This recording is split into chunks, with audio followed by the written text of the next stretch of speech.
In this video, we're going to talk about how to play Need for Speed Heat Split Screen. So as you can see, this user has bought it expecting there to be a split screen because in the PS4 description, it says offline multiplayer.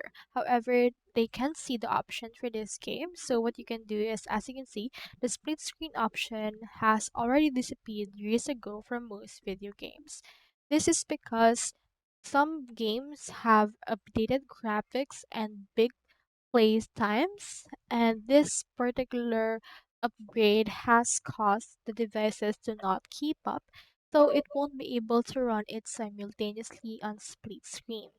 So as you can see right here, as you can see, there's no option to actually do this anymore or to play it using split screen option.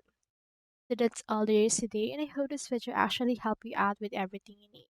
Thank you so much for watching and see you on the next video.